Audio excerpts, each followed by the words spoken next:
to my pastor, Pastor Hall, and to the congregation. Thank you, Evangelist Karen, for inviting me. She's been asking for a long time. So I have the earthquake. I'm coming from Matthew 27. I'll start at verse 50 to 51. Then Jesus shouted out again, and he released his spirit. At that moment, the curtain in the sanctuary of the temple was torn in two, from top to bottom. The earth shook, rocks split apart. If I had to title it, it would be Let's Shake Something.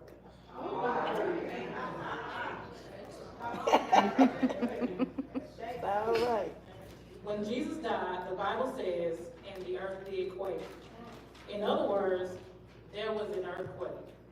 The definition of an earthquake is a sudden shaking of the earth because of the movement of the lithospheric plates.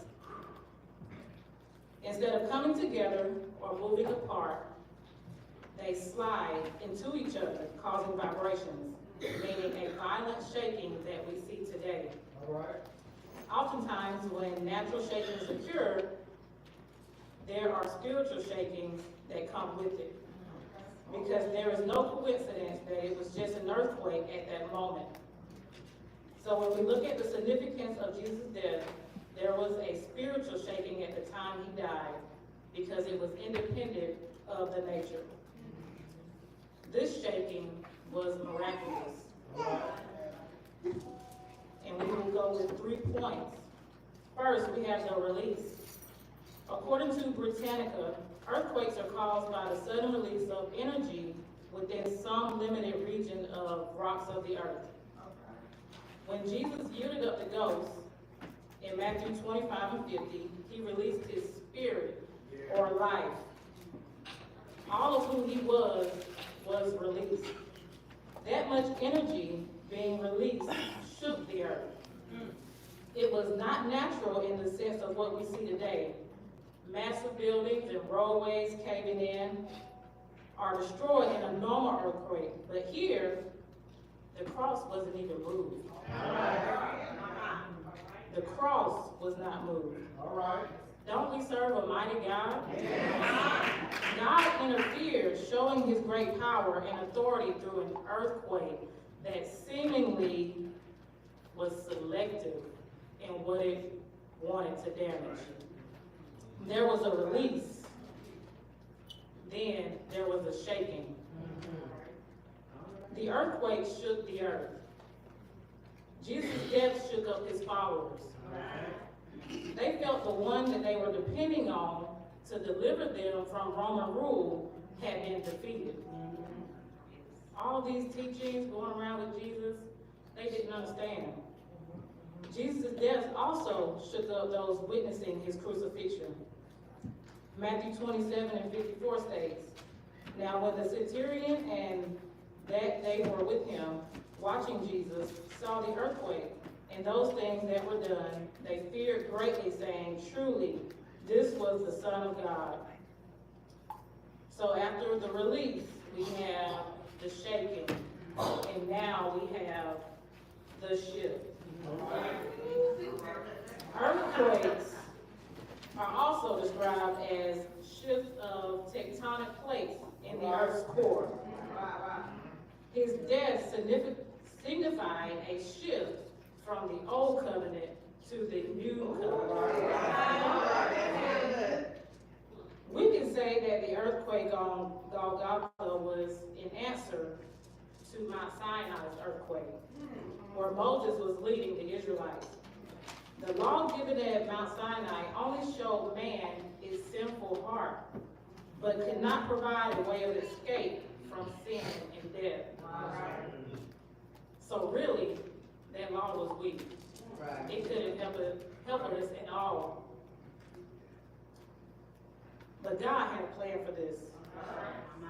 In Hebrews 7, it says that God made it clear that a different priest would come who was like Melchizedek, a Canaanite king who reigned in Salem.